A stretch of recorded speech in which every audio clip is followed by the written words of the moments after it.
ugali on us or the lunch on us, I know they will. Thank you very much, Ole Ramit.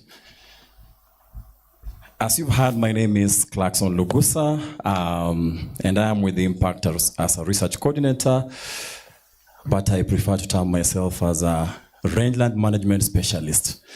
So we are coming to the very tail end of the research cycle, where before the uptake of findings or implementations of recommendations arising from any body of work.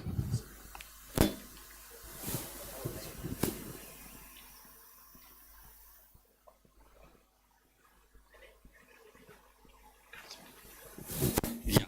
So normally there is dissemination, and dissemination is through various avenues or means or platforms. So that's where we are. And I believe we are all energized and very attentive.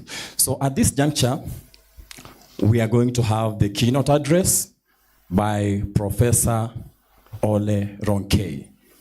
Please, let's welcome Professor.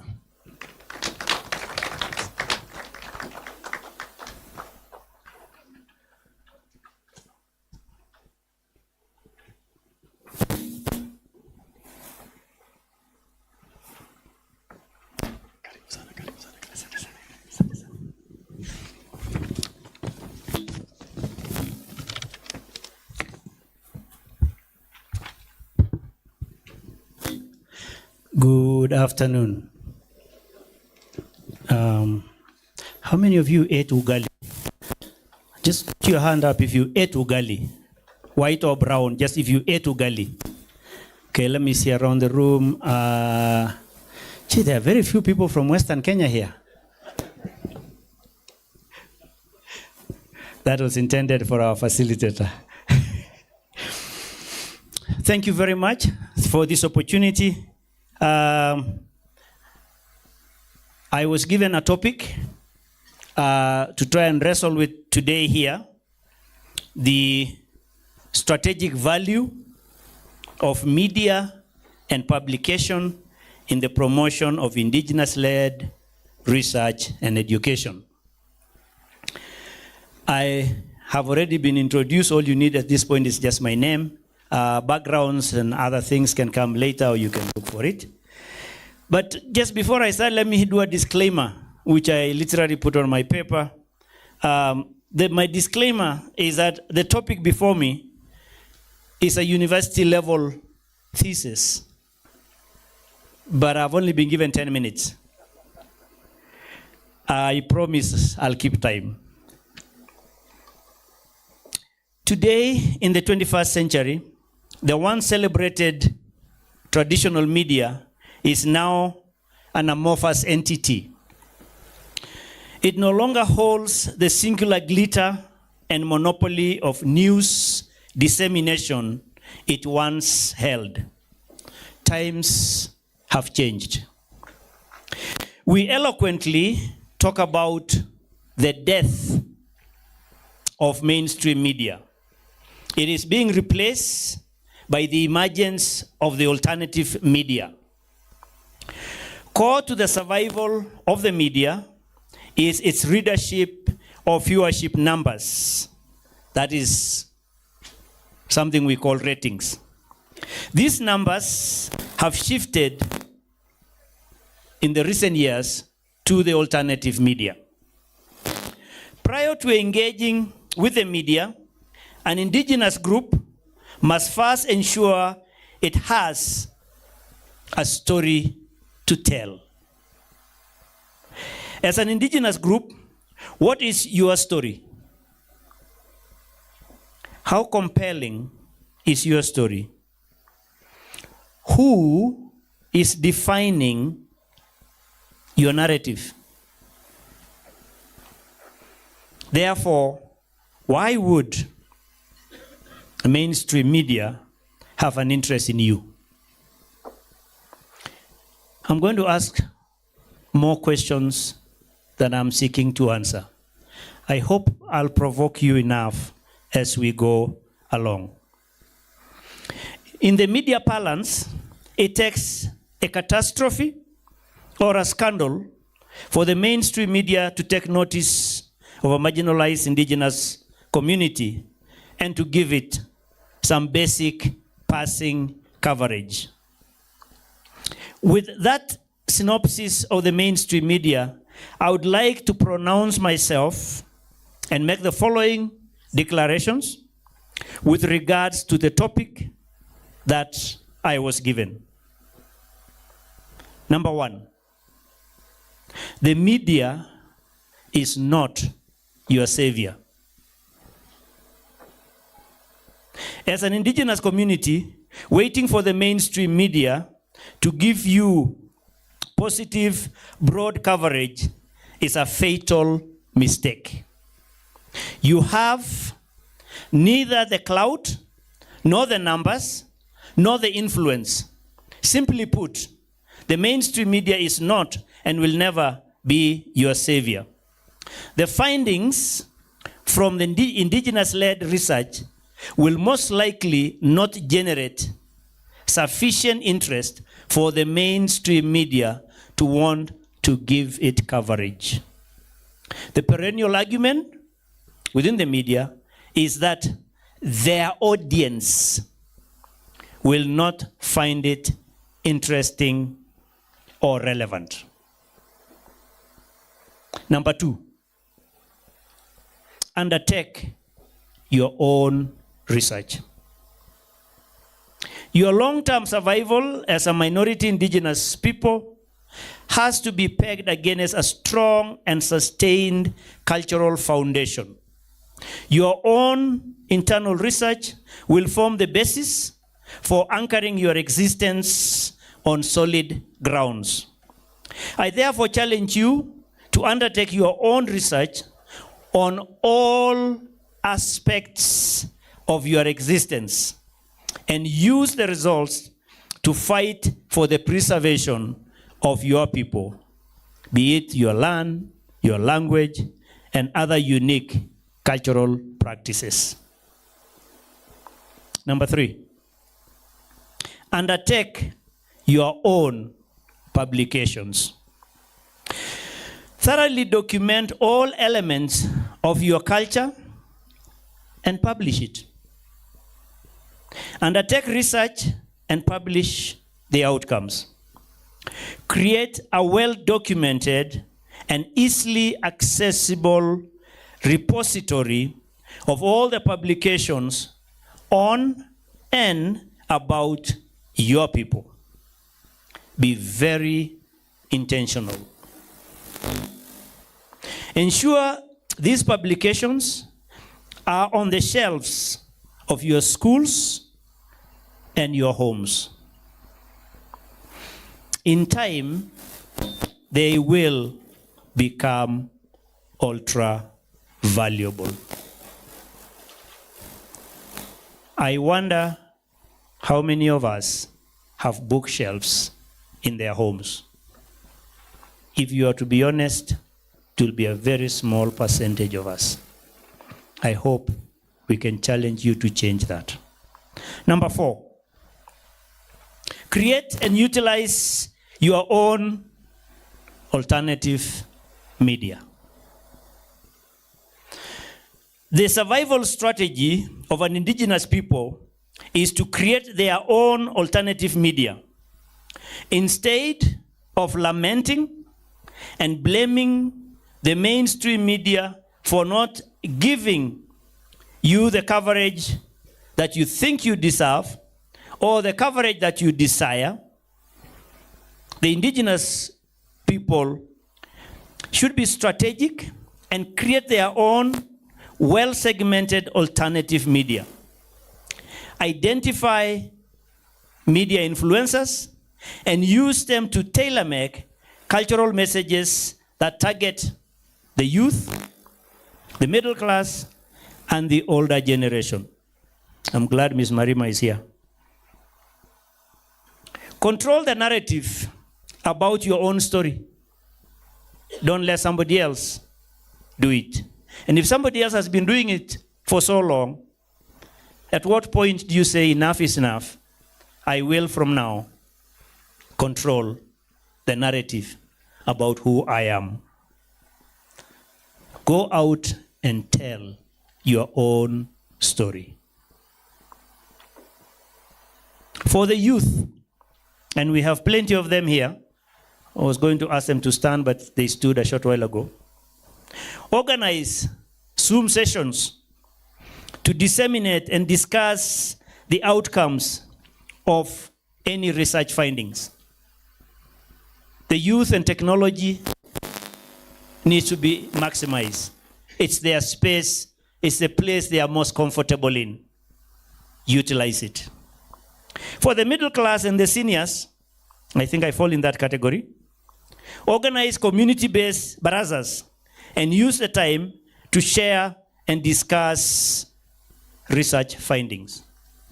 So that even if they just find their way to the shelves of some university and no one ever gets to see, create barazas, call the seniors who are more comfortable in that environment and share those findings and do it over and over and over again. For those in academia, organize academic symposia and wrestle with deep academic topics dealing with the community. The academia needs and likes to use big terminologies. And the bigger the wording, the more we applaud. And so we need to create those where the academia can swim in the swimming pool where they're most comfortable. Academic symposia, and give them a chance to air that. And I think we've been challenged. It's the largest group of PhD holders from the Maasai community I've ever seen in one room. We need to find a way to harness that. And finally, number 5. Create ripe circumstances that will cause the mainstream media not to ignore you. Create ripe circumstances that will cause the mainstream media not to ignore you. It's imperative that an indigenous community must find avenues to marshal its own group of intellectuals from all professional fields and strategically use them to serve as ambassadors for the survival of the community. What is happening here today is a very good example of that marshalling of those intellectuals. Engage in continuous transformational community activities that will cause the mainstream media to notice and voluntarily give positive, healthy coverage. For instance, just to give an example,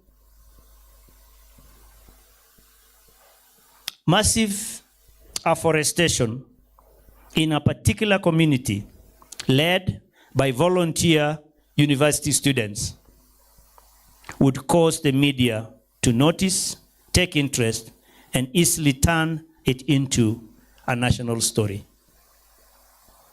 You can create several, as I've talked to different people who are doing different things. For me, I say let the dialogue begin. This is where we are. This is the topic that is before us. These are the questions that we must answer. And this is part of what we will continue in the panel discussion. Thank you.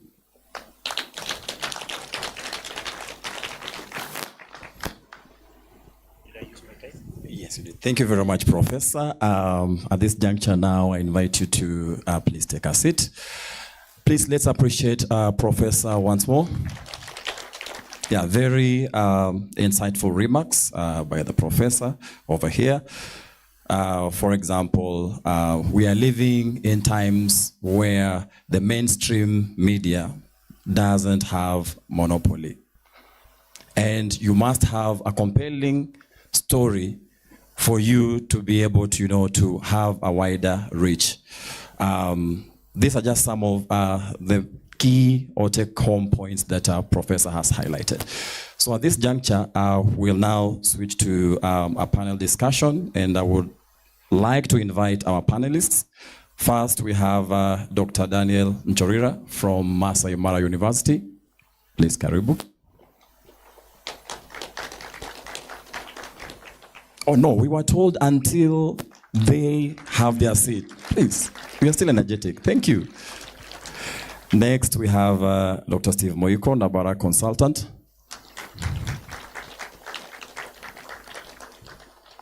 He's not yet sat. Tafadhali. Next, we have Mr. Sayagi, NTV media practitioner.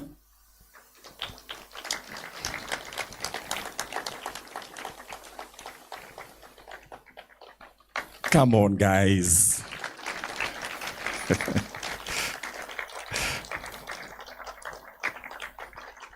Yeah, we still have the energy from our lunch. Yes. Thank you. Next, we have Mr. Daniel Kobe, Director OPDP. Karibu.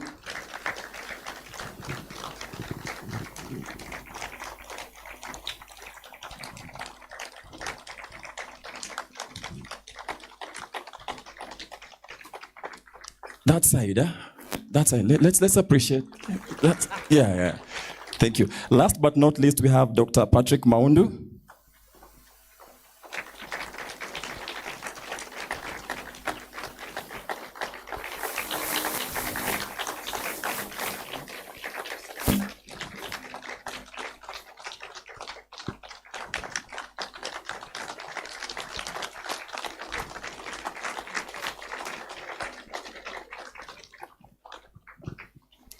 So these are our panelists. You can, okay, there's a seat. So we will start by having Dr. Nchorira from Masai Mara University.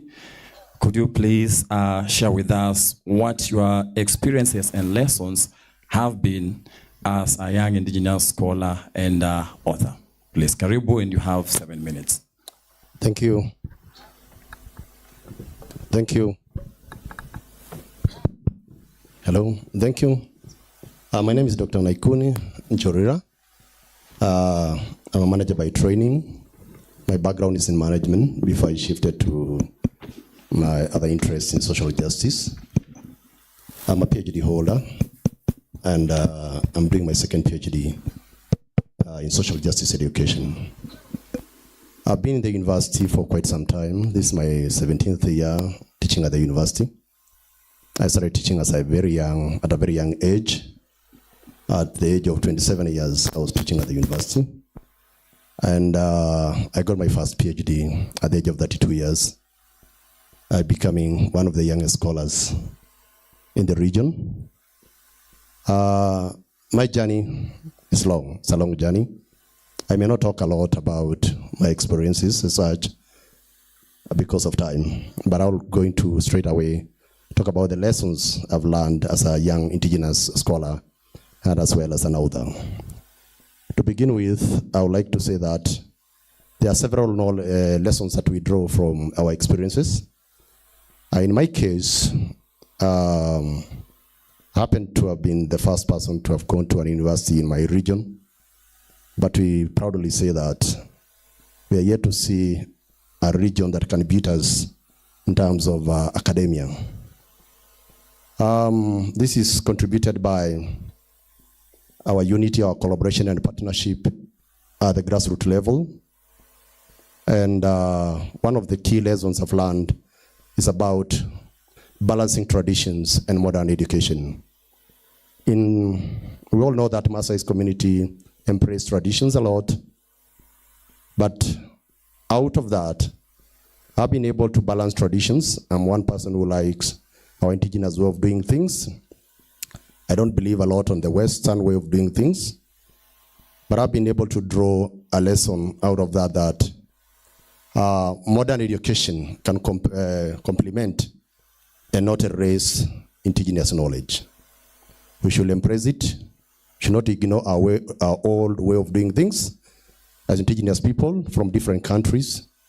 We should embrace our indigeneity within the Western education systems. So this has led to the foundation of critical thinking in me and led me to now venture into a new area of social justice education. The other lesson I've been able to draw from my experiences is the power of storytelling. Our story matters as indigenous people. Our way of doing things, our respect to nature, our respect to other people, our hard work, love for livestock, love for land, should not ignore anything on storytelling. All the time, let's all embrace.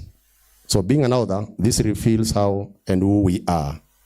And that's why I like writing about our indigeneity.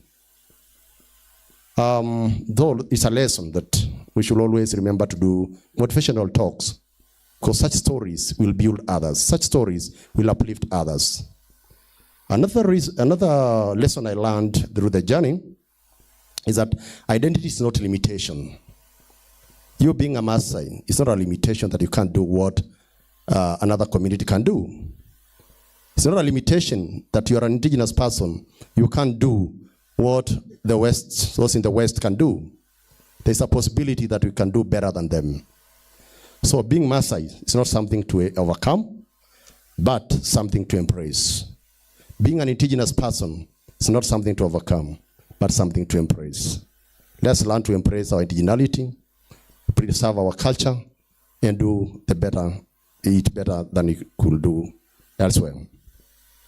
I've also been able to learn a lesson on bridging the world. Bridging the world here, I mean scholars or scholarly thinking can bridge between rural communities and the world opportunities. We are all still here because of our indigeneity, of our respect to nature, our respect to our cultures. And this has taken us broadly to other regions, to globally. Those who have traveled globally is because we can be able to bridge the world, have been able to bridge the world through this, by respecting the indigeneity of the Maasai people. By writing, by publication, and so on, we are bridging the gap, and we are bridging to other regions. The fifth lesson I learned is resilience and adaptability. I learned to be resilient on what I do. If I'm advocating for land rights, it's resiliency. And this helps us to moving from the comfort that we used to know of herding cows, to essay writing, to publications, to speaking to the world on what happens in our regions. Documenting what we do brings in an element of adaptability, adapting to how modern the things are done or how the world demands. So academia requires, it requires a mental toughness and sense of consciousness and confidence. So as a young scholar, I learned that we have to be resilient on what you want. You have to be resilient. There could be no school fees, yes. There could be no better life like others, yes. But you have to be resilient toward your goal. You must have a goal. To the youth in the house, you must have a goal. You must be resilient toward that. And that's the only way we can achieve and be where others are. Another lesson is education as a liberation, a liberator or a liberation. That education liberates our minds. Education takes us to places. Education helps us to know that knowledge is not for personal gain, yet it's a tool for community empowerment. We all go to school. We don't go to school to earn a salary. We go to school so that we can disrupt methodologies. We go to school to disrupt the techniques of doing things, to disrupt the way people think about us. So it's a source of knowledge and not a source of gains. All the time, I learned that have to document so that others could emulate, so that others could learn. The second last point on lessons is challenging harmful norms. I've learned that as a young scholar, that by going to school, I'll be able to challenge harmful norms like FGM, like early marriages, like land sale, like abuse for human rights. So education has been able to stir up my mind to think about useful norms and not the harmful norms. So academia questions, in me, the academia questioned and advocate for anti-FGM, early marriages, and change can be advocated from within me and again transferred to others. Lastly, on the lessons is the importance of mentorship. The journey has taught me the importance of mentorship. When did I started thinking of going into academia? While I was in high school, the late Professor Ole Karei and his wife visited our high school, Narok High School. And I thank God because my classmate, Ole Meriki, seated there. And they challenged us, until when should we continue selling our cows and produce D's and E's? That's when I started knowing that it is possible for an indigenous child to go to an university. Later on, the principal of Nakuru High School, Ole Kuyo, came to our school and again said, he went to school not knowing how to open a tap to the university. And he spent almost 2 weeks without taking a bath because he doesn't know how to open a shower. But he made it. So that spirit of mentorship, the importance of mentorship, really stirred me, and I learned that it's a lesson learned that it is important to mentor others. Our Bishop Walemainga was here yesterday and telling me that his son went to the university and he said he will not come back from America until he gets a PhD. Why? Because we met in a graduation ceremony of Otarogei, and my brother knows, and we addressed, and he got challenged in the process. So without wasting time, I would like us to look at the challenges in publication and authorship. Authorship is a process, because I was given 2 areas. Authorship is a process, and it's a challenging process. It's not something you can sleep overnight and wake up and have a book and say that I'm going to have a book to share. There must be a drive in you. There must be a question to be answered. There must be a research question, a research gap and a problem. You could be having a research gap in terms of methodology or knowledge gap and so on. There must be a reason why you are doing that. You can't just wake up and do it. There must be something you want to tell the situation. But what are the challenges? One of the key challenges is misalignment of academia in terms of publication. The element of methodologies. The methodologies we are using are Western-driven. We may not have our indigenous way. Yes, we have some like storytellings and so on. But it is a challenge because it's still Western-driven. The other thing is language and format barriers. We all conform to what is available there. Olokoisaba was questioning something today, or the literatures, reviews, and so literature references and so on. It's an area that there are so many barriers. Critically, we are being colonized in our own environments on how we think. Gatekeeping and editorial biasness. The element of gatekeeping here means that we are not allowed to do our own things. There's a gatekeeper out there that tells you, this is a format, this is the way it should be done. Why should we be misguided in that perspective? Another thing, that's an element of reviews, lack of indigenous representation. We are talking about having our own indigenous publications and so on. So who reviews those publications? Do we have our people and representation out there? It's a big challenge. Another thing is cultural protocols and knowledge protection. We have sacred knowledge. I said cultural protocols and knowledge protection. The sacred knowledge protection of our people, like the Maasai people, the Libonism issue. Christianity is coming in and probably saying that all that we are doing is wrong. Other cultures are coming in. Where is the protection of our culture? Where is the protection of our sacred places, our sacred forests, our sacred information? We are giving out everything out there, and people are riding on it, fundraising for that, and doing, and we become a data mining a region or a society. Ownership and control. Do we control the data? Do we own the data that we mine? and writing in the books. Limited access to publication platforms. Yes, during lunch break, we were discussing about platforms, the journal, the indigenous people journals, and so on and so on. Yeah, someone was talking about scholarly journals being expensive and so on. Do we have our own platforms to share our knowledge? Do we have our own platforms to have these books and so on? We need our own platforms, our public.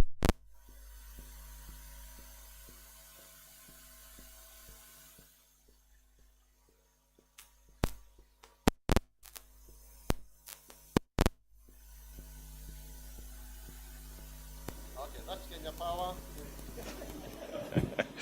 Yeah, they're back.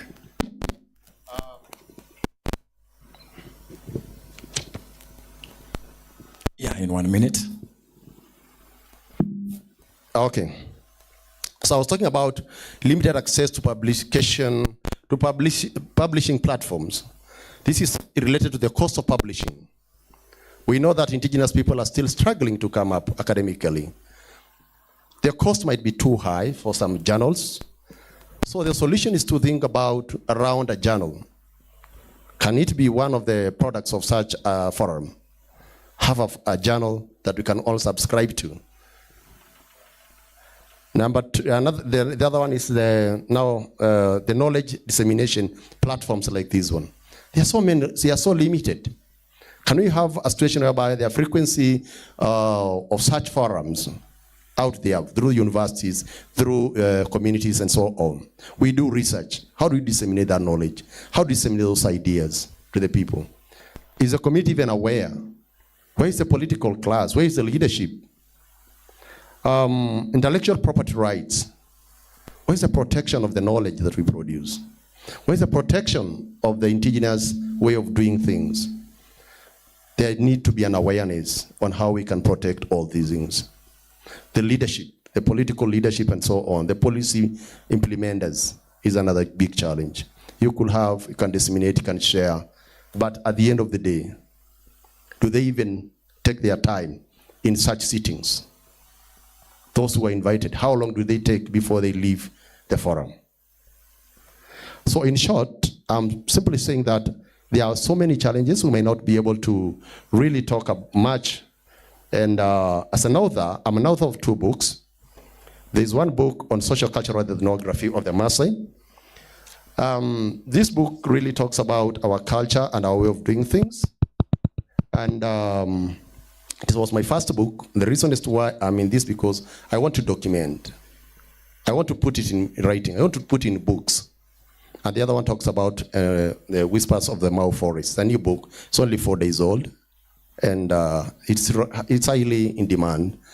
So I have so many other books coming up, like Indigenous Economy of the Maasai is coming up very soon. The HR metrics and analytics is coming up very soon, and statistics is coming up very soon. It's a process. Authorship is a process. To wrap it up, is that authorship is not something that you can wake up and say it has happened. It's a process. Writing a book is not easy. I can normally tell people I need about 3 manuscripts. So that when I get tired on this one, I shift to another one. And I shift to another. You have to find your own strategy of doing it. It's a process, and it's an encouragement to all of us as indigenous people to document our culture, to document our own way of doing things for prosperity. Thank you. Thank you very much, Dr. Nchorira, for sharing about the challenges with authorship. And those are challenges that cut across whether one as a researcher or scholar, you're indigenous or not. And also for sharing about your story. And some of the things that were captivating is that, you have that insider perspective and you embrace the power of storytelling. You're also very aware of the balance, or striking a balance between traditions and modernity through education. There's also that aspect of, using education as a tool for empowerment or to liberate. You've also been resilient and adaptable along your journey. And last but not least, you talked about the aspect of mentorship, which is very crucial. Also, when you look at the participants here, a majority of which are youth, and some we have our mentors with us here. And it's a good thing to have people, someone, you know, at least hold your hand and guide you through your journey that you are on or pursuing. So on that wavelength, I would like to invite one of my mentors to respond to how scholars and researchers from indigenous communities overcome pre-existing hurdles and political power play, which characterize authorship and publication, or simply put, how can we decolonize research? Karibu sana. Thank you, Clarkson Lugusa, for that introduction, and Professor Njororia Naikuni for clearing the ground for me to come in. By way of introduction, my name is Stephen Moiko. I operate in the space of community research, basically playing the role of a mediator or occupying the gap in between knowledge and communities, but also big actors and investors and investment in indigenous people spaces and communities. So in that space, I had an organization called Nabara Consult, which is an indigenous people research organization that works with communities, basically creating research, knowledge, and sharing them with practitioners who like to undertake activities in there. So I'm a development anthropologist by training, but also in that space, now I'm the CEO of Kipeto Community Development Trust, which is the charitable wing of wind energy, producing energy in Kajiado, Kipeto Energy. And in that space also, I sit in the board of Tata Chemicals Magadi, basically also being in charge of community issues, land and environment, and governance issues as relating to the company and to the community. So I have a lot of knowledge in that space. How to do community research, how to make sure that what organizations and investors who seek to carry out investments in communities, how they can do projects and development activities that actually speak to the needs of the communities and not what they perceive to be what they want to do. But I've been given a different topic, so I'll try to handle that. Well, publishing, and I'm honored here because Professor Naikuni here has published a lot and has already said a few words on these. But when I went to McGill University some time back to do my master's and doctoral studies, one of the things that baffled me is that first, and I was asked this, I was speaking to a colleague and he asked me, what are you researching? And I said, I'm interested in issues of Maasai land tenure, indigenous people rights, and land dispossessions, and what have you. And the first thing he was like, so you've come all the way to Canada to learn about Africa. And I was like, oh, okay, so that's something, yeah? But then I started looking around and I realized that even when I was at the University of Nairobi at the Institute of African Studies, before I went to McGill University, most of the scholars, most of the publications that, despite the fact that I was doing issues and addressing issues and researching and seeking knowledge on Maasai issues, I was reading the Professor Galatis, Robert Spencer, all of them. They are the holders of the knowledge. They are the owners of the intellectual properties rights on publications that speak about our people. And those publications are well written. I learned, I was looking at, one of the things that I learned there is the Amutai in Masai, 1895 and whatever. Waller Richard has written a very good piece, a historian, and he described about how the Masai were affected by rintapests and stuff like that, and using really strong and heavy Masai words. And I was like, why are these publications not available in our home country? Why do we have to come all the way to Canada in a foreign university to learn about my own culture? So one of the things that I've come to appreciate, and I think we all appreciate, and that's why we have this particular session here, is that there's an element of colonialism over publications.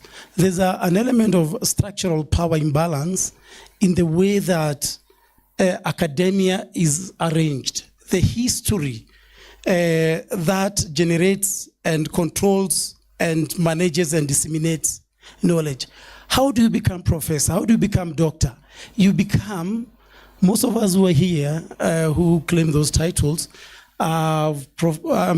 most likely have been conferred those titles by affiliation, through funding, through attending classes, through association, to people with colonial history.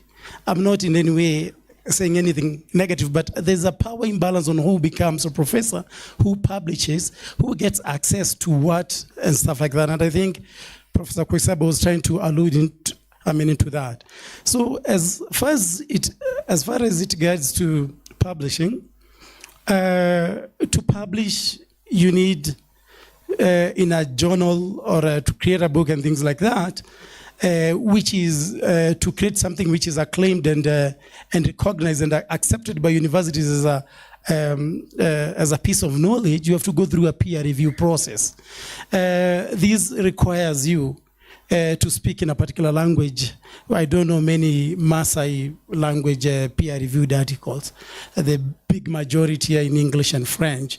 So you must be able to speak, if I can use the word, the colonizer's language. You must be able to write in that foreign language. You must be able to write in the way that they understand, not necessarily in the way that we understand. So I think there's, as indigenous people, who are calling ourselves disruptors, I think there's space and time to decolonize this particular space and look for how to change that structural imbalance to be able to accept and to be able to capture and spread knowledge and research and data in ways that are meaningful to us, but not necessarily in the eyes, I would say, of other people. So Ngugi wa Thiong'o's work, in disrupting, publishing, we all know how he talked about, speaking in your own language first, write your poems, write your knowledge first in the language that in which it is produced and in which it is understood, and then it can be translated in English. So as indigenous people here, who claim to be indigenous, who claim to have a particular connection to our language, who claim to have this knowledge that is rooted to the land, I think one of the things that we should be thinking a lot is like, how do we disrupt the publishing system and how do we push those boundaries to make sure that we open space for an alternative way of looking at things. So in this regard, I'm excited and happy because we are living at a time and age where it is okay to disrupt. There was a time when you came up with ideas that were against the system, then you were really trying to knock on a hard stone. But right now it's okay to disrupt. And I think with social media, with alternative media, I think with indigenous people, groups and organizations, and I'm quite happy to hear how Masai Mara University is trying to embrace indigenous people and their culture around it.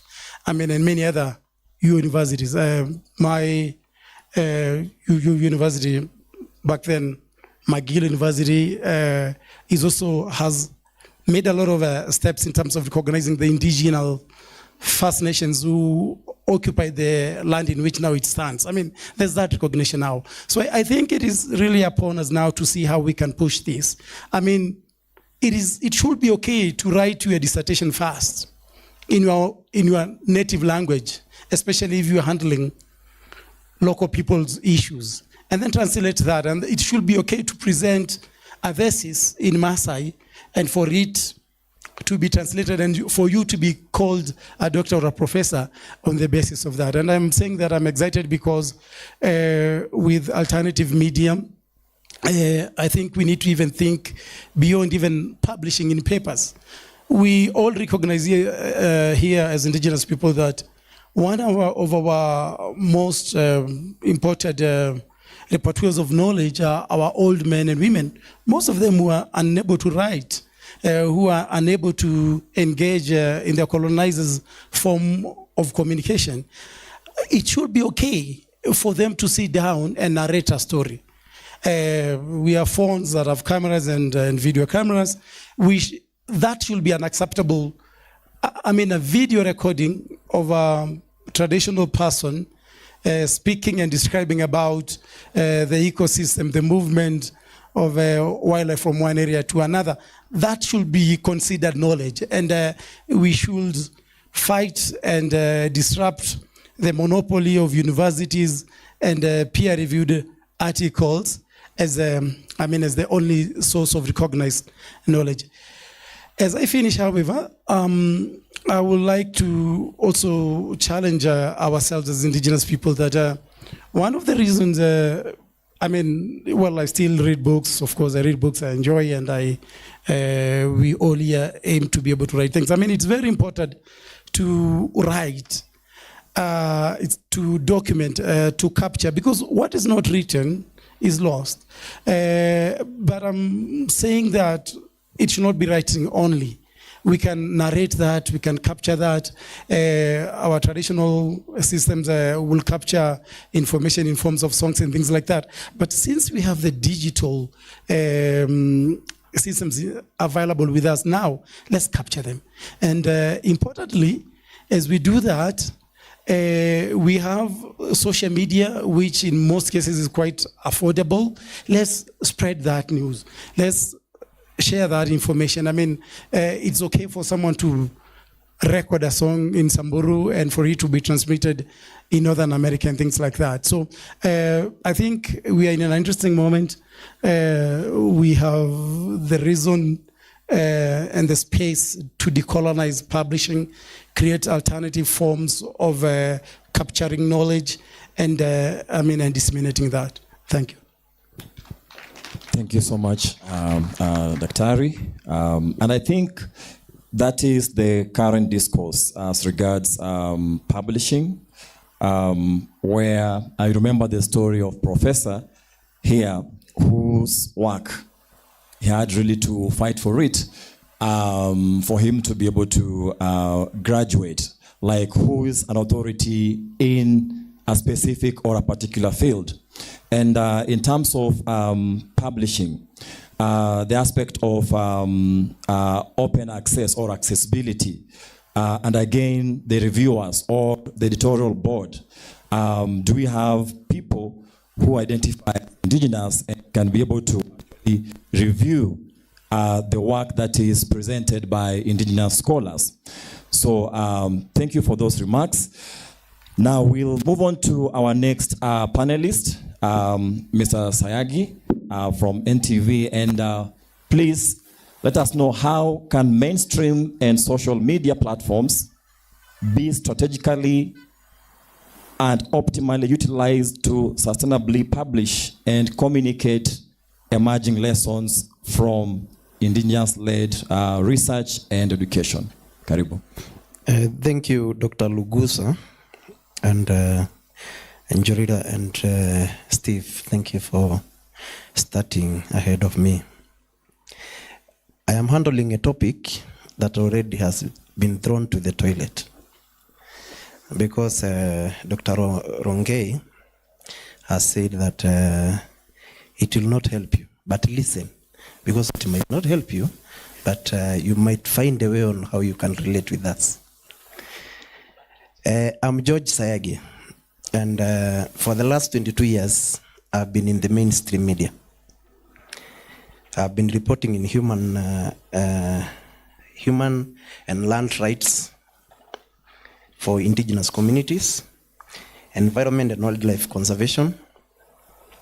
I've been doing stories on indigenous communities and traditions, and politics and governance. I don't know how I became a journalist, because I am a student of philosophy and political science from Catholic University. But after graduation, I confused myself a bit and decided to become a priest.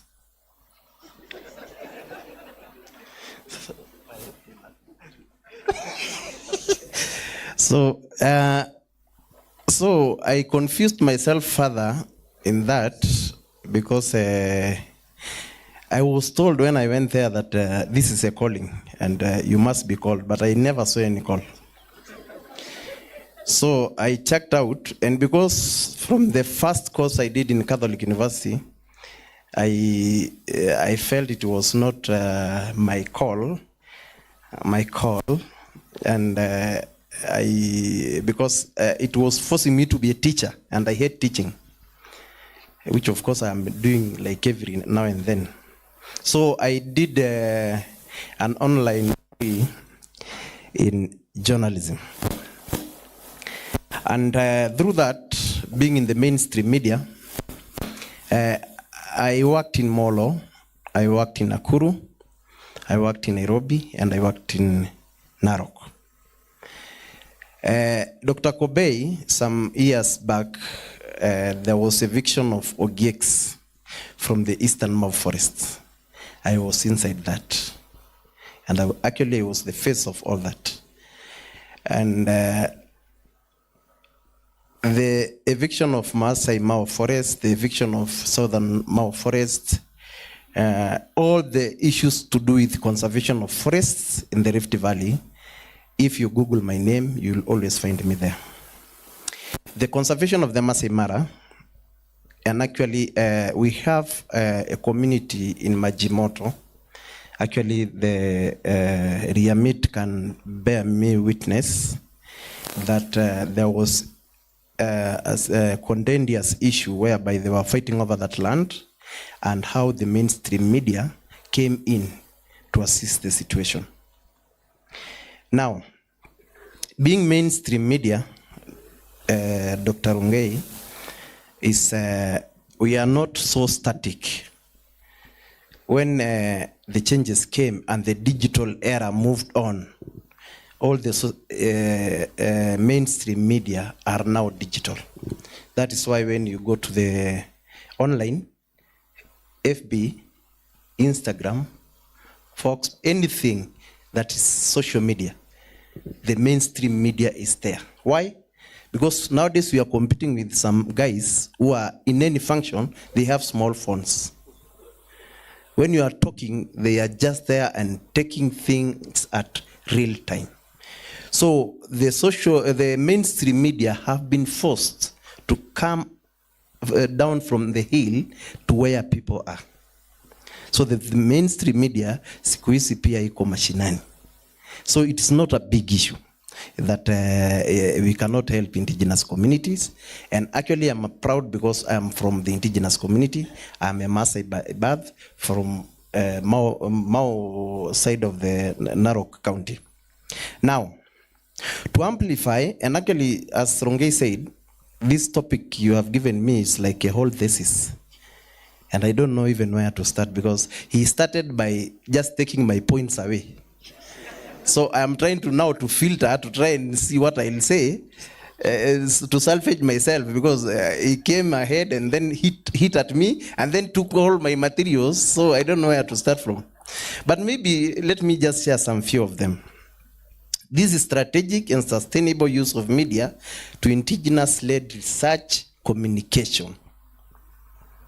I have just prepared some few key approaches to do this. One,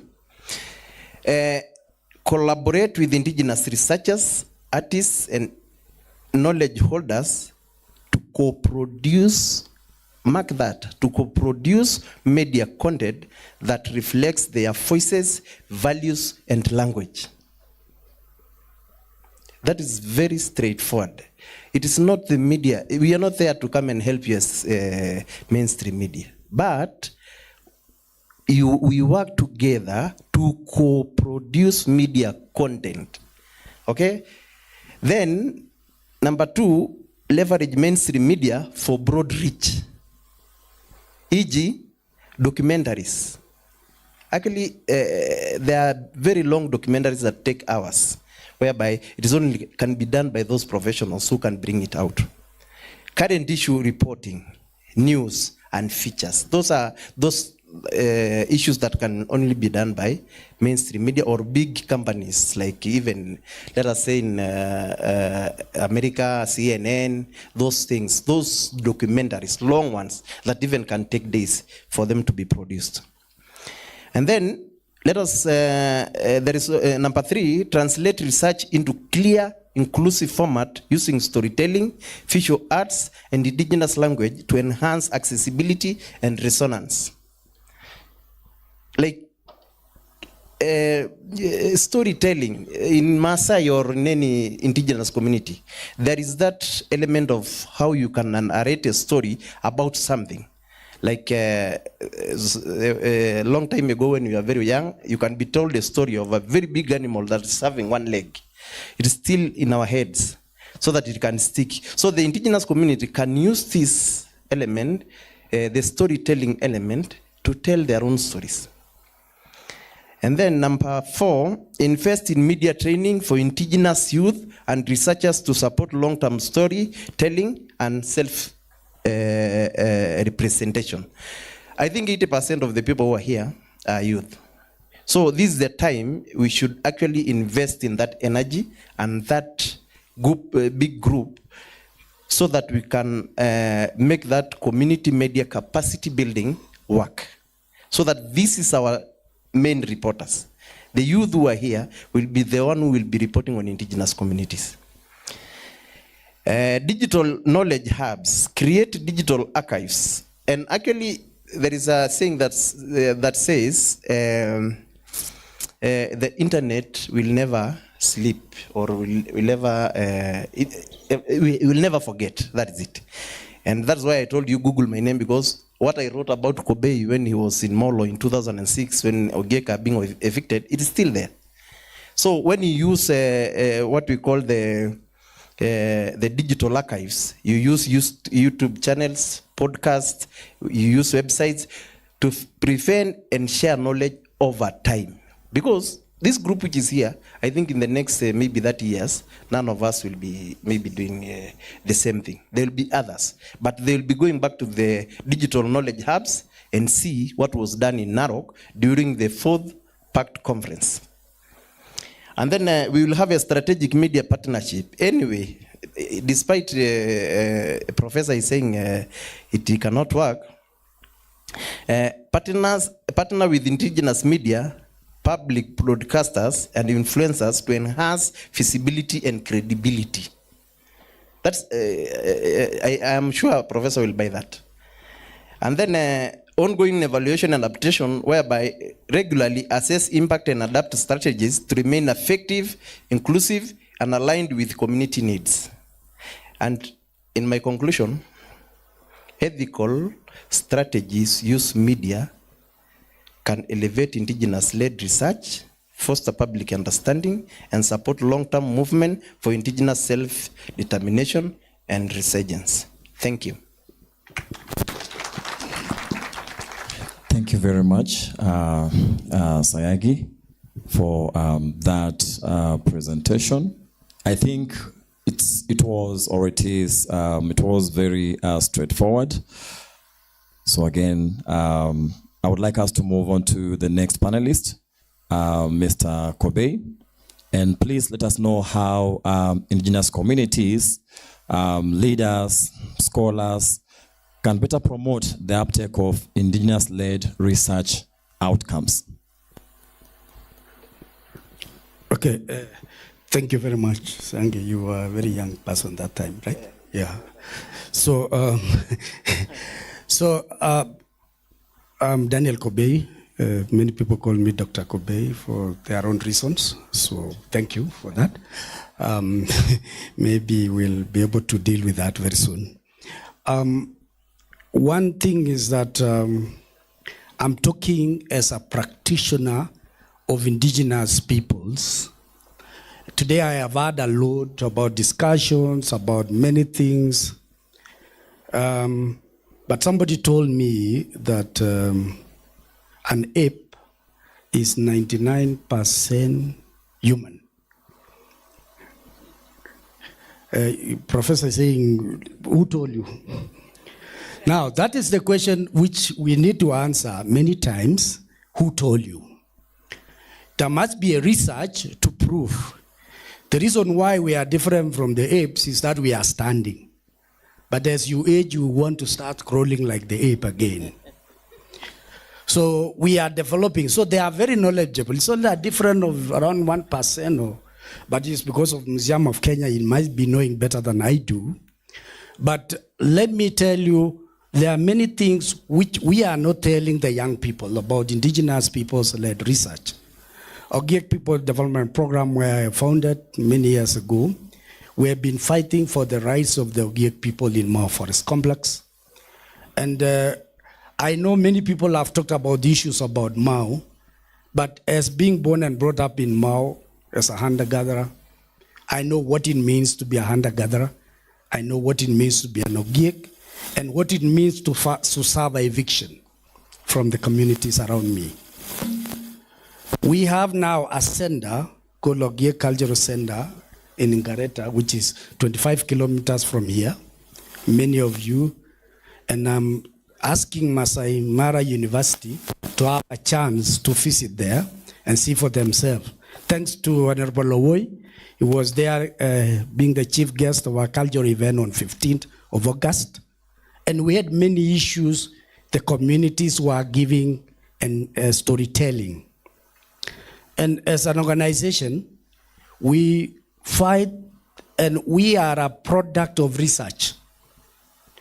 And media research gave us a leverage because they talked about Ogiek. When we were doing Ogiek case since 2009 in African Commission and African Court, one of the reasons why we won that case is there was thorough research. There was burden of proof whether were Ogiek really in Mao, ama walikuja. Being the ancestral members of the Ogiek, we hired some media people to go and take stories from the elders in the villages and say, where were you before you were evicted? And that was where indigenous-led research started. Most recently, in 2017, we won the case. There was held reparation, which we won in 2022, thanks to Professor Laldaya. He played a big role, and many of you are here. And one of the issues we started developing community maps to prove where we are. Secondly, we developed bicultural protocols.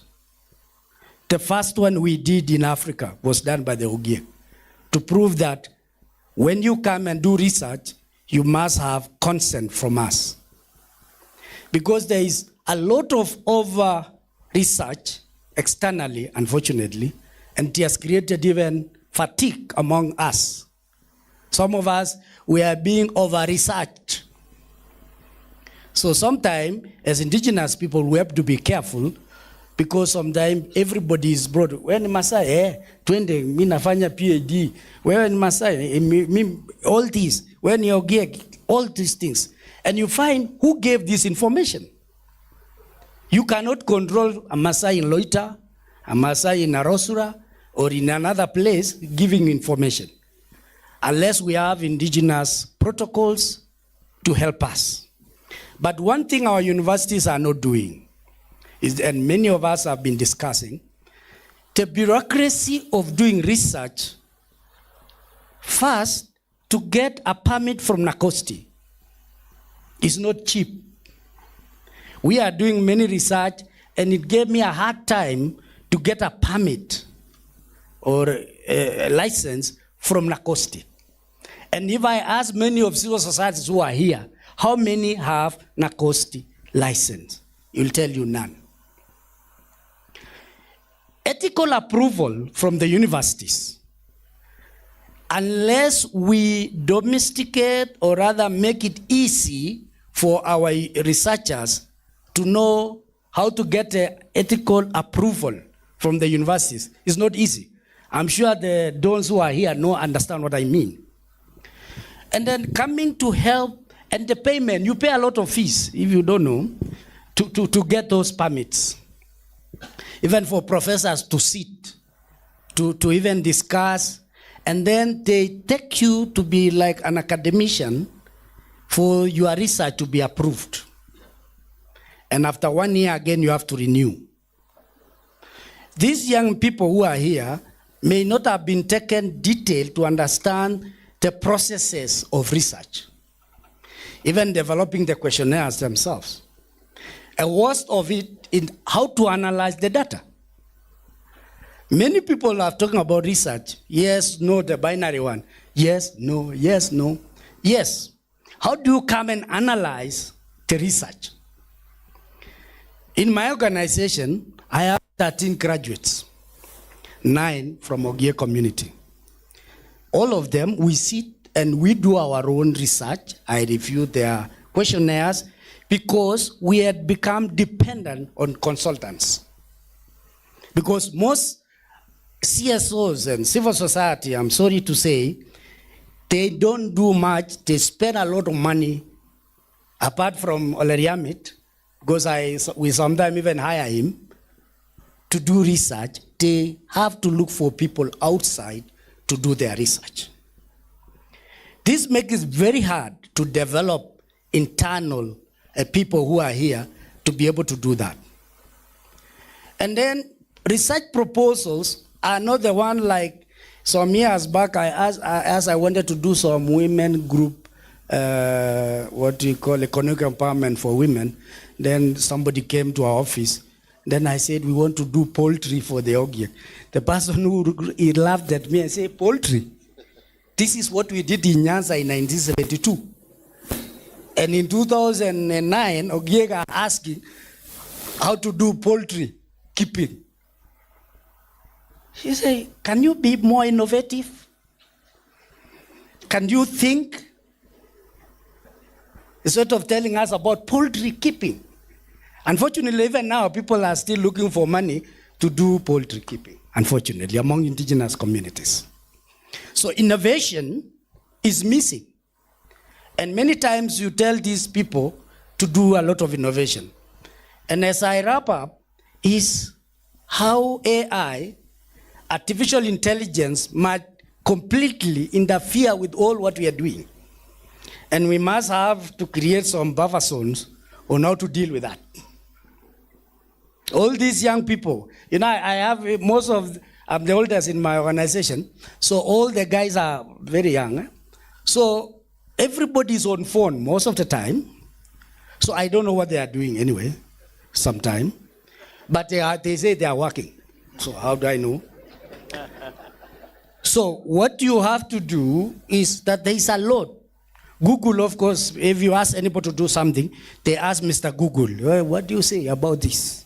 Including the definitions which are there. So we must prepare ourselves, because first, what I have been doing myself, you start by writing articles, then you go to journals, then you become a chapter in a book, and then you create a book. Thank you. Thank you very much, Mr. Kobe. And it's good to know or hear from your story. Research indeed is a tool for combating injustice that indigenous peoples face, and contemporary tools such as participatory GIS in that example that you've given proved to be very crucial, and there is that need to capacity build indigenous researchers on such, for example, GIS, remote sensing, data analysis, approaches, etc. There's also the element of, getting approvals, both at academic institutions and from NACOSTI, the national permitting body in the country.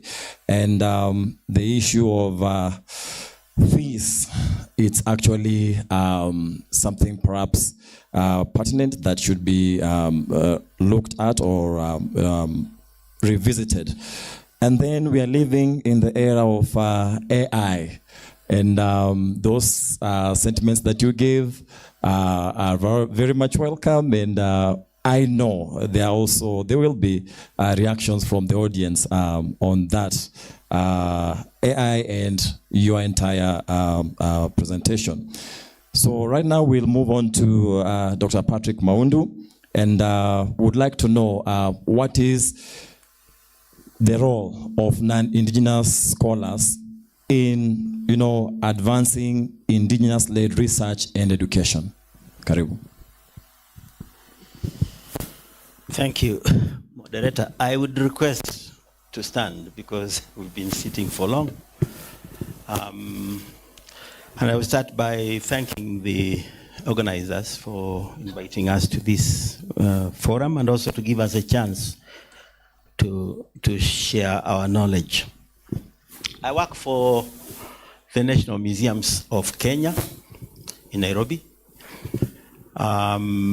within a center known as Kenya Resource Center for Indigenous Knowledge. I think many of you know that the National Museums of Kenya is tasked by you people and everyone to be the custodian of the heritage of this country. So that's where we store things to do with our cultural heritage and also biodiversity heritage and historical heritage. Biodiversity heritage. Within the museum, we have different departments that keep the biodiversity of this country. So the 7,150 species found in this country are found also in the National Museums of Kenya, with scientific names, local names, uses, and so on and so forth.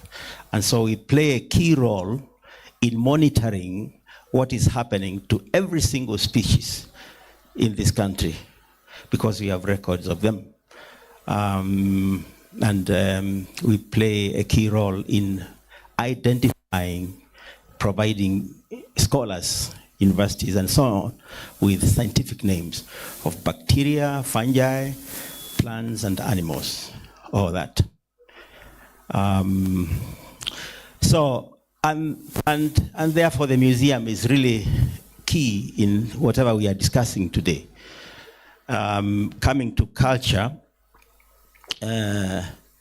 we not only keep artifacts, but we also keep indigenous knowledge for all the 67 plus communities in this country.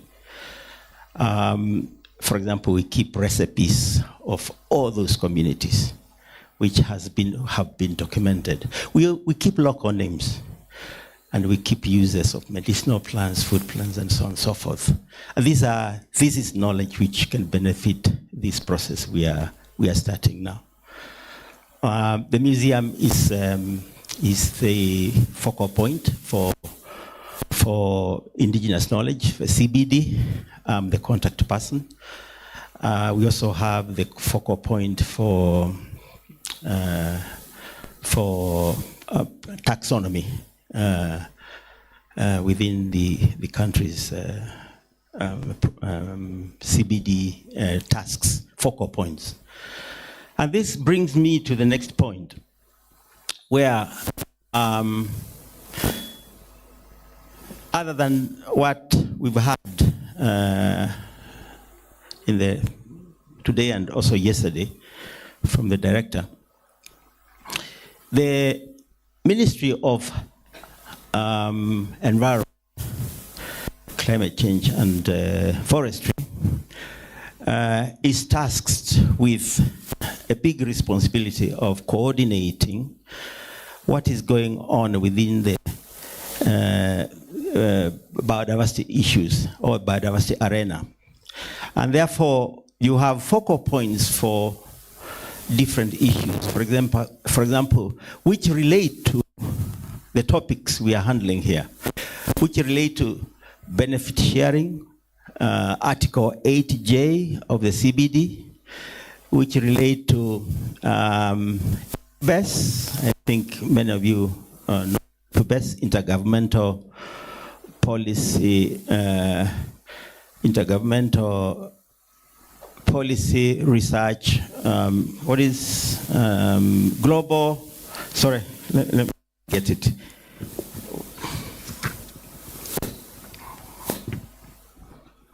Yeah, intergovernmental science policy platform on biodiversity and ecosystem services. And in there, we have indigenous knowledge issues being handled there. We also have the Nagoya Protocol. I think many of you have interacted with that. And Kenya is a signatory to the Nagoya Protocol, having signed in 2014. We also have, and within the Nagoya Protocol, we have issues of benefit sharing, which are really central to what we're discussing. Then we also have the Kunming-Montreal Global Biodiversity Framework, or GBF, which was adopted not so long ago in 2022. Again, there are indigenous knowledge issues that we need to relate to.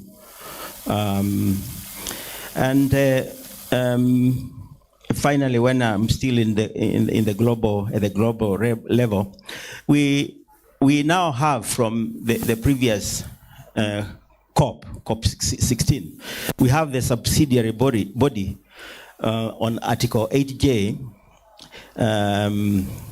and other related matters, which is going to specifically handle issues of indigenous peoples.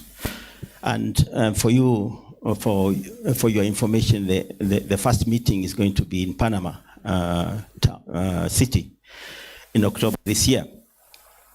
And it's among the things it's going to address is actually funding for indigenous peoples, of course, on matters of CBD, biodiversity conservation. Let's be aware of this.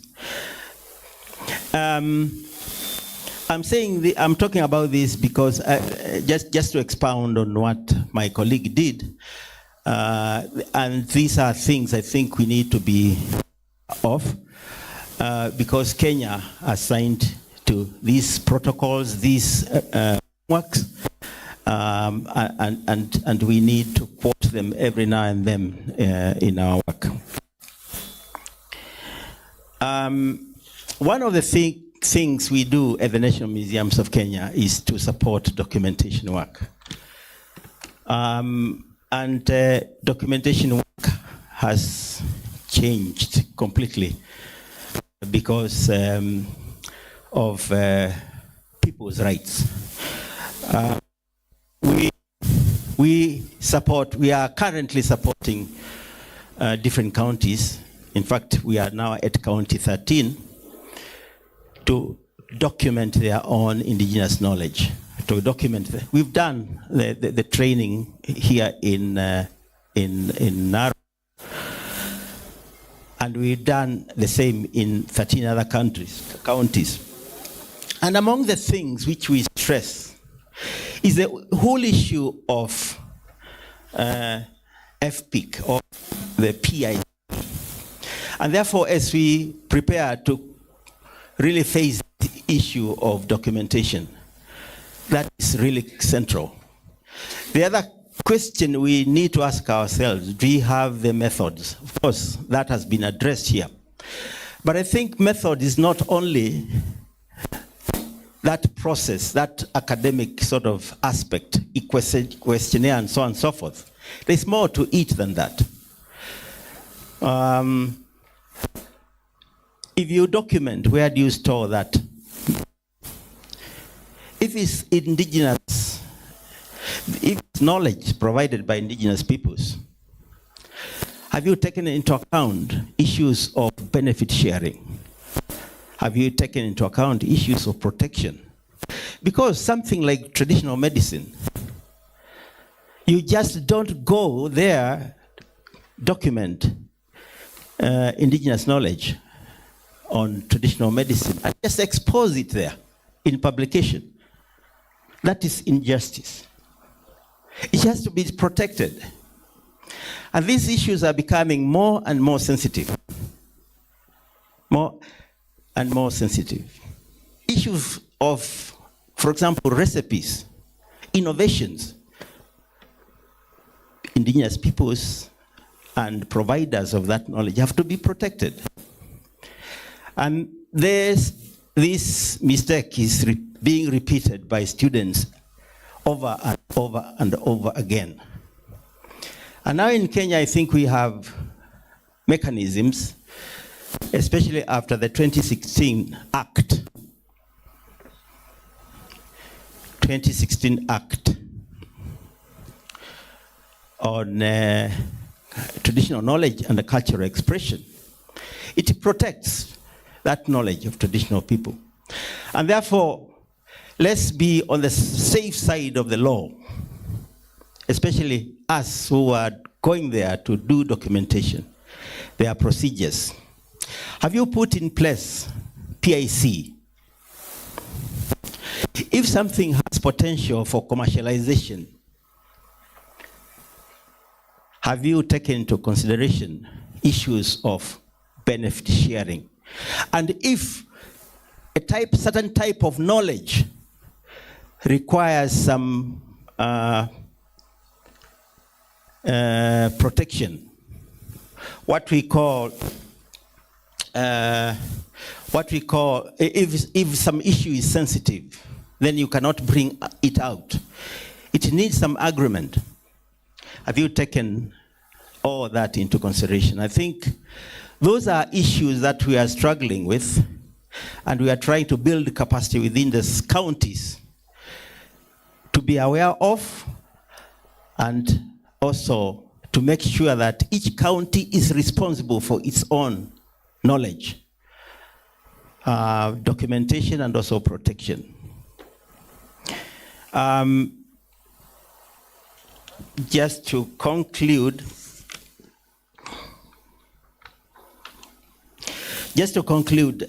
we have that program which I've mentioned, which is building capacity within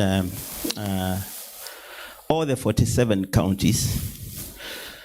And in that, one of the key things we are doing is to build structures within each county that will be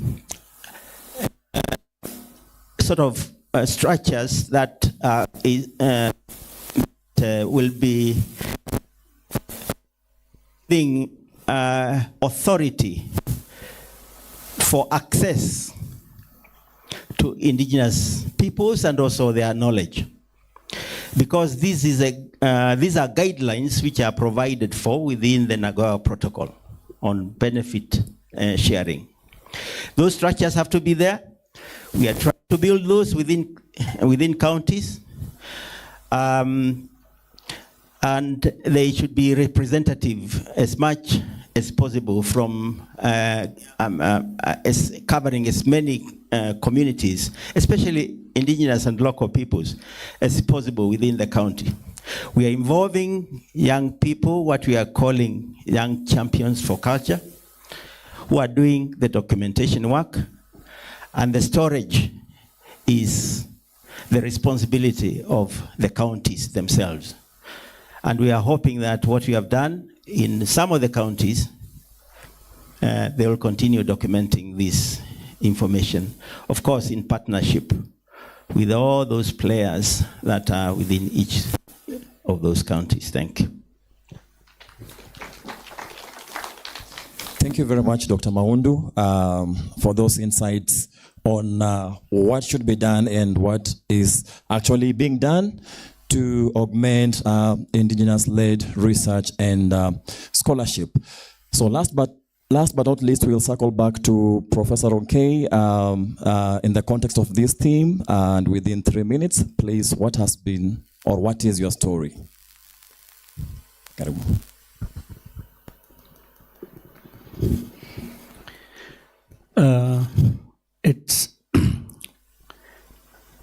I think the summary on this, one is that we need to be intentional in anything that we seek to do. I would like to say, let's look at the generations and let us cycle back to the issue of generations, so that when we look at the people in this room who are in their 70s and above, because they are, and then look at those who are 60 and above, and keep going down, 50 and above, those who are in their 40s, in their 30s, and their 20s. The point I think I want to make, just that one point with total clarity, is those of you who are in your 20s right now, 30 years from now, you'll be in your 50s. What have you planned as you look ahead? Because each generation has its time, and it comes up with issues that are pertinent to that generation. And we need to challenge the generation to not just look at those of you who are in your 30s now, don't look at those who are in their 70s and say you have not accomplished anything. Or what have they accomplished? Look like they were here on earth and there's nothing to show for. I think we need to look at each generation and let the generation come up with that which defines them. And you go with it full throttle because it's in your generation. I just finished a term as a vice chancellor. One of the things I did for the university was to write a 50-year strategic vision. Put together a 50-year strategic vision. And the idea was to tell those around that this is not for you. Because somebody who is already 60, he's saying, why are you asking me to do this? It has nothing to do with you. You have to think of the generations that are coming. Where does this institution need to go? So those are some of the things that I would like to challenge you as we sit here, that we take each generation and give it a voice. And since we are talking about the marginalized groups, you need to take it from there and make sure that that word is not used on you anytime in the future. I lived in the US for many years. The Jews in the US form 2%. 2%. But I think they control almost 60% of the economy. They never describe themselves as a minority group. We need to get back to who we really are and stop playing lamentation and victim. We are not victims. Let's change that mentality. Thank you very much. Thank you very much, Professor. In the interest of time, we'll just accept 2 questions from the audience. Okay, that lady over there was very up. And let's balance that with the other side, please. That gentleman in white at the back.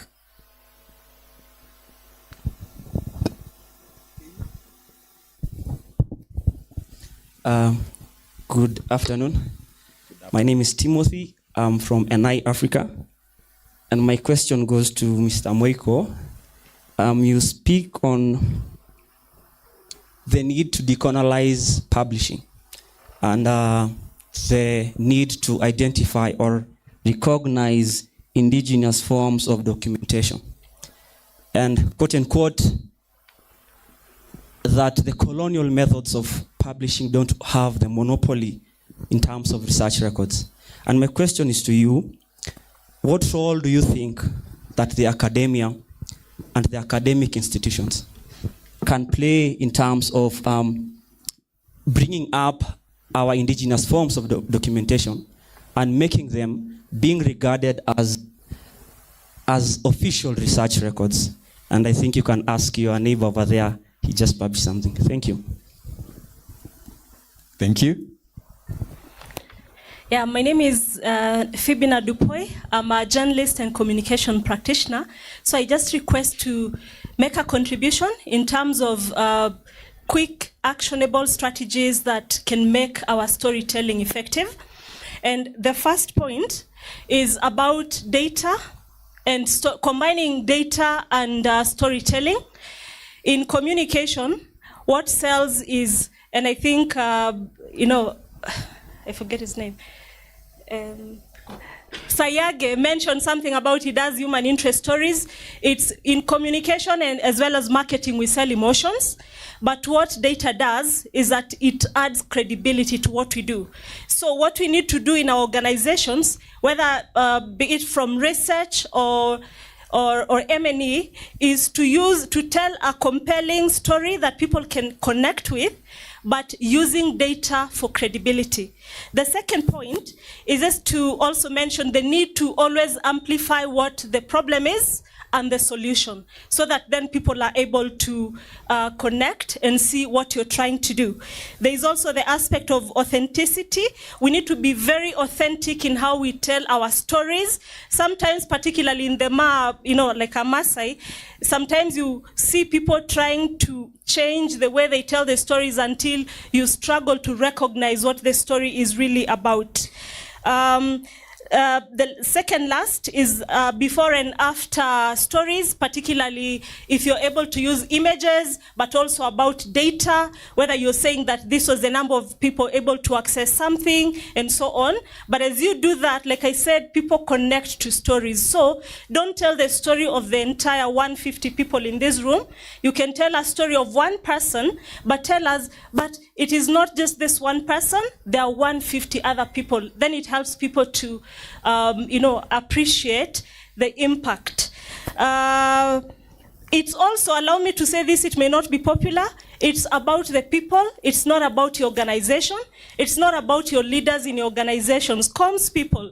As you tell your stories, let the story be about the constituents, the people doing, be it the OGEC, the people in Enkare Nairobi, so that it's not about the organization.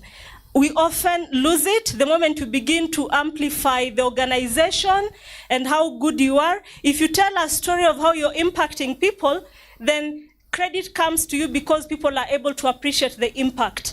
But when you're amplifying the organization, people become repulsive because nobody just wants to be told nice things about an organization. That people connect with your impact. And lastly, when you're telling a story, irrespective of whether you're inviting Sayage and his people or whether you're still using your own media or what Prof called alternative media, make sure you write the story, especially when you're giving journalists a story, because sometimes people have their own interest or they are not able to interpret what you're sharing, and then the next thing you see in the media is a misrepresentation of facts. So if we are in a meeting like this, synthesize the ideas that have come out, write your own press release, and then share with the journalists, even if they're here. Some may not be able to grasp the issues, or some may just misrepresent.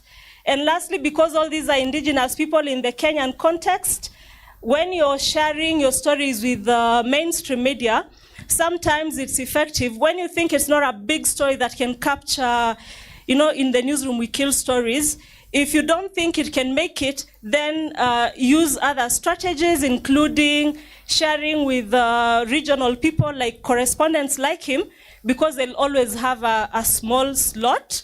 But also just sharing a good story on your own media, and it's happened to me, will actually have journalists harvest stories from your own website or social media handles. Thank you for the time.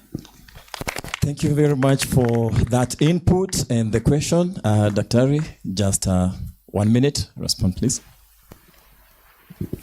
On the question on what role can universities play to decolonize publishing, I think first of all is for them to recognize the times in which we are living in now, to realize that there's this new awakening that cannot continue being normal.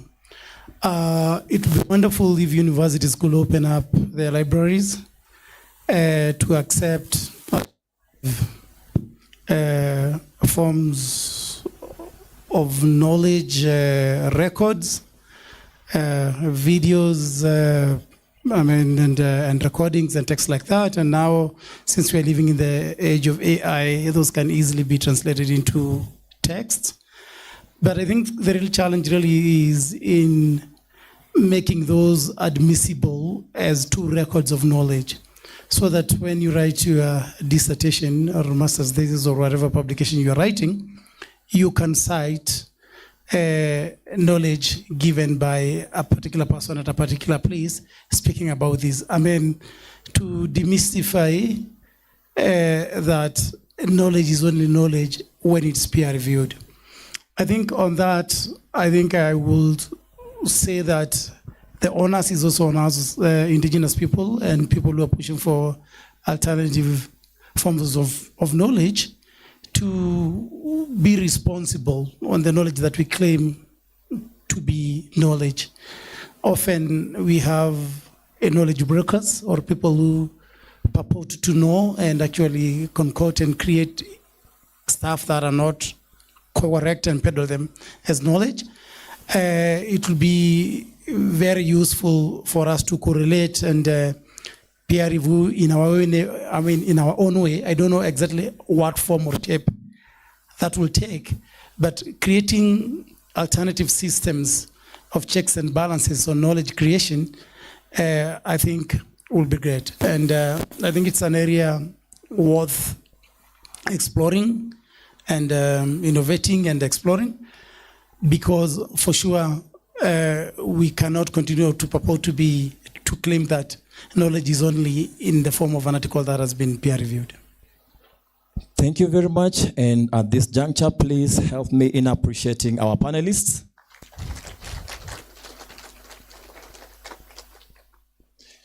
And at this point, now I welcome Director Ilepa Oleriamit.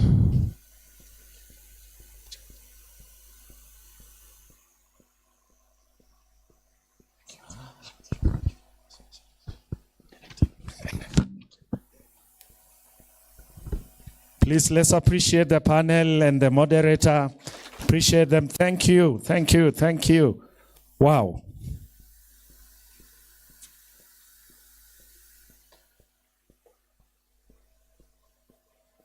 All right, so, okay, so we've had 2 days of enormous input.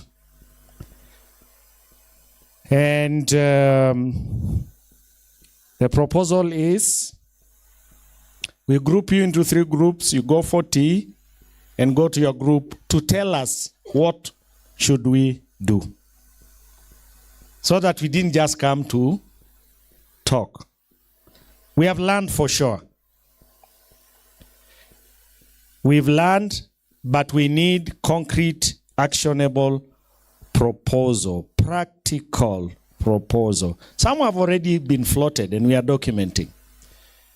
We have 3 groups, one on well-being indicators, one on indigenous-led research and education, and another on access to resources.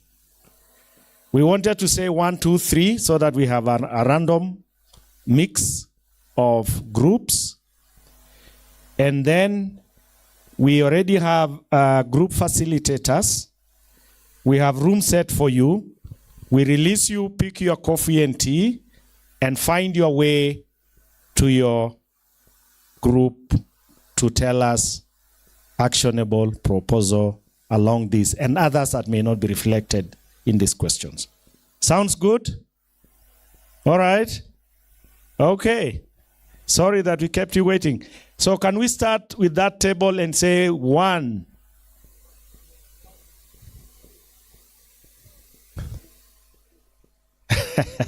Now I will get to know who was not following me. All right. So let's start again. So we have 3 groups. We count 1 to 3 and then start again like that. Please remember your number. Only your number. Okay, so we have